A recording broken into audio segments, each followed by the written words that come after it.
Hey, what's up guys, Bizute here, and welcome back to a brand new Reddit video on the channel. Today, we're going to be taking a look at some posts from r/ChoosingBeggars, and get ready, because there's a bunch of great posts in this video, and these choosing beggars are going insane. You have people out here asking for other people's kids, so you gotta stay safe, you gotta be prepared, and I'm here to prepare you, so kick back, get some food, it's gonna be alright, and let's get right into the first post of the video. I would like to hire someone to help remove the soil from my raised bed, fix a broken pipe which feeds my drip system, and then refill the bed. I would say 5 to 6 hours. I'll pay $15 cash. I'm hoping to do this Saturday. Please PM me if interested and capable.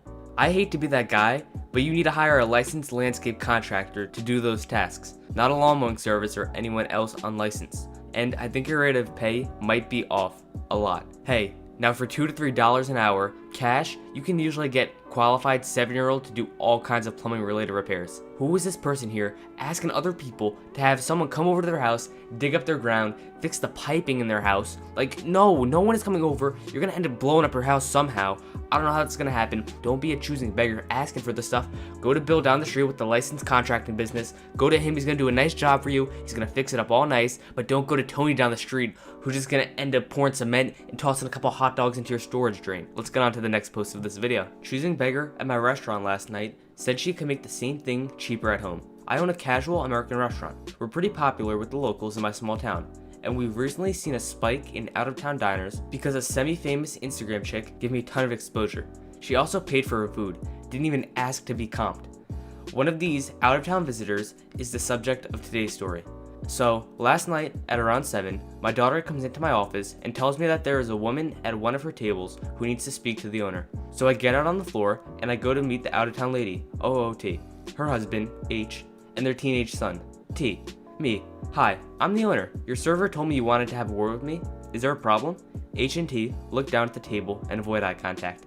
OOT. I'm looking at the prices here, gestures to the menu. And this is just unacceptable. How can you justify these prices? Do you think this is New York City? For the record, the most expensive item on my menu is a $23 ribeye steak. Me. Ma'am, I understand your concern, but these are the prices I need to set in order to make money. OOT. You're making too much money. These prices aren't fair. You want $7 for a chicken wrap? Chicken is $2 a pound. You're charging $7 for 50 cents worth of chicken. At this point, her face started turning red. Me. Ma'am, a lot more goes into that dish than just the chicken. I also have to pay for my cooks, my servers, the utilities I use to prepare the food, and the rent for this building. OOT. I bet I can make a chicken wrap just as good. She literally yelled those 3 words. For about $1. You're robbing people.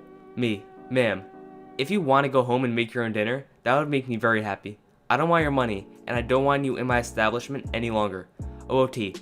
We drove for 2 goddamn hours. You will serve us. H. Honey. OOT. No, I'm not putting up with this. I want the chicken wrap. I want it for $3. T. Gets up and walks out of the restaurant. H. Speaking to me. I'm sorry. There's no reasoning with her when she's in a mood. OOT. Am I getting a chicken wrap or not? Me. Ma'am, I've asked you politely to leave. You are not welcome here. Your husband and son can eat if they want, but you have to leave. I'm going to give you a few minutes to compose yourself, and then I'm calling the sheriff if you're still here. I walked into the back and watched through the cameras as her husband let her out of the restaurant. I'm really glad that lady didn't make me call the cops on her.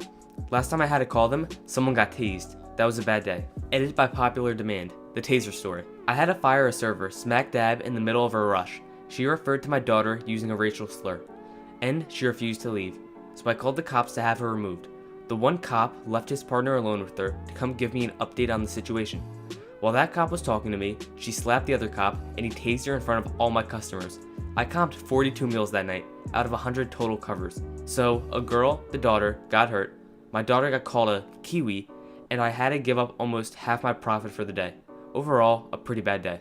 These choosing beggars are going insane at this point. This woman's going into this restaurant saying she can make the food better at home. By all means, go home, make the chicken wrap yourself, and don't complain to anybody. I'm sure your husband and your son wouldn't want to go home and eat your chicken wrap, but if you want to go home yourself, go make it, have a good job, have a good time. You could have a chicken wrap party in your kitchen, but you can't be eating at this restaurant if you're going to be freaking out over a $7 chicken wrap. The most expensive item on the menu was $22 for a ribeye steak. Maybe the steak is like a bite, but $7 for a chicken wrap. It's probably a nice, decent sized chicken wrap. The person writing this, I don't know if it said it was a man or a woman, but they seem like a nice person, a nice business owner. Just let them run their business. Don't be going in there saying, I want a kiwi. No, no, no.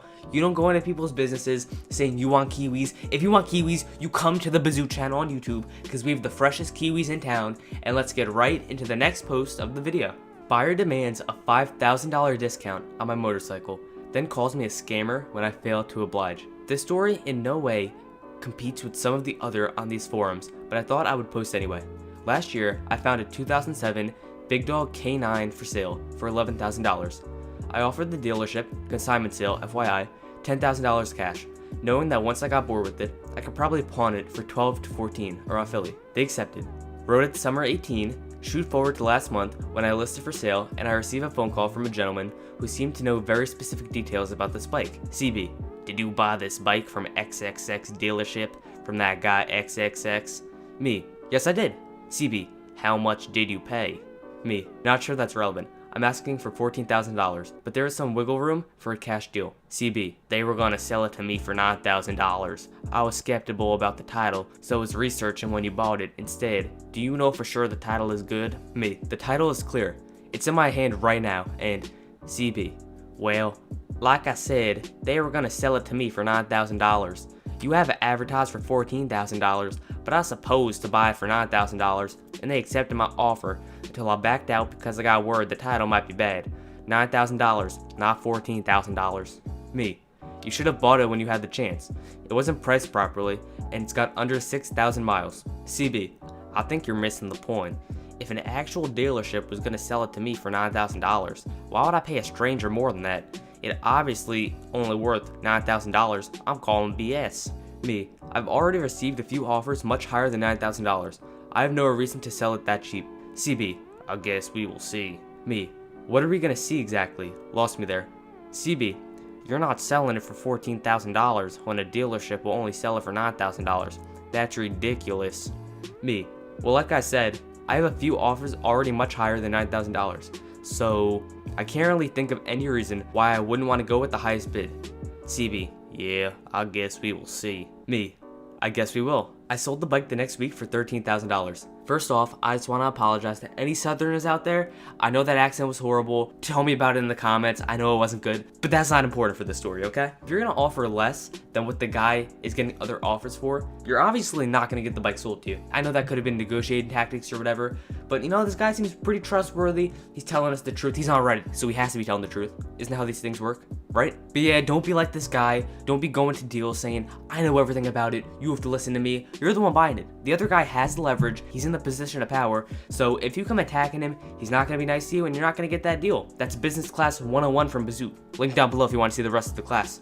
But let's get right to the next post. As a woman and a student, I demand you give me free pizza. So I used to work at a pizza place. Loads of lovely customers, but some were just horrible, and I still can't believe that these people exist. One night, I was working a late shift, open almost 24/7, and it was incredibly busy because there was a student event at the local university.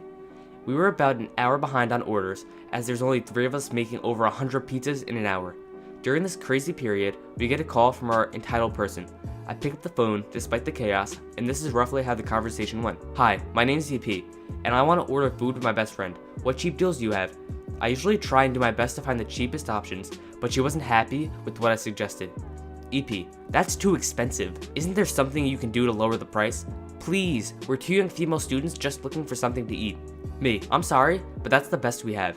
It might be worth trying to order online, but that's all I'm allowed to offer. EP, that's Kiwi. You're a billion-dollar company. I'm studying you in class, so I know you can afford it. Don't Kiwi with me. Give us a discount, you sexist. You're discriminating against students. I was just so shocked. We get a lot of horrible customers, and even things like death threats, but the stretch in logic caught me off guard.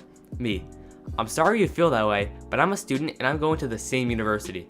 As a fellow student, I'm doing what I can to help. EP, that's not good enough. Let me speak to the manager. I grabbed my manager and gave him the breakdown of the Karen in training. He picked up the phone and proceeded to take the order whilst being shouted at for being sexist who takes advantage of young people. 2/3 of us on shift were currently at the same uni, and the manager recently graduated from the uni as well. After about 20 minutes, he finally hangs up after letting them order, but not before letting them know that their food would take about an hour. I kiwi you not. 20 minutes go by and we get a call from the same kiwiing number. EP, where's my food? Me, I'm sorry, but you were informed it'd take at least an hour. EP, I don't care. After how you treated me, I expect you to sort yourself out and get my food to me ASAP. Where is it? I deserve the next order free, or at the very least, a coupon for my next order. I informed her that we had 2 more orders to make before we got to hers, as they ordered before her. She begins to scream and shout as if I was a Kiwi, and how I was a sexist bastard for scamming 2 young women going for uni. She constantly repeated this phrase like it was a secret code for I deserve free Kiwi. In the end, we sent the delivery out half an hour later or so, and she cursed out the poor driver. I would have paid good money to see her face when she found out that we banned her address after that encounter. But then again, I'm a sexist Kiwi after all. I don't know about you guys, but I'm speechless after this story. Yeah, this woman's just a Kiwi. I don't know what to say about it, but this woman's just a Kiwi. I don't have much else to say. But yeah guys, that's all we have in this video. I really hope you enjoyed the video. If you did happen to enjoy it, hit that like button and subscribe. It would mean a lot to me. It also helps support the channel, and it helps YouTube know that you enjoy our content and that we make good content. And if you can, drop a comment down below about anything you want. If it's any criticism, anything you liked in the video, drop it down below. I'll hit you with the heart and I'll probably reply to you. If you don't believe me, do it right now. There's only one way to find out, right? But seriously, I hope you enjoyed the video. I want to thank you for all the recent support on the videos. I've seen a lot of the same people in the comments supporting, and I just want to thank all of you. Shout out to all of you. You guys know who you are. Commenting in the first 30 minutes to hour the video's been out. Shout out to you guys. But yeah guys, once again, I hope you enjoyed it. If you did, drop a comment like I said, drop a like. And it's Bizute. I'll see you guys later.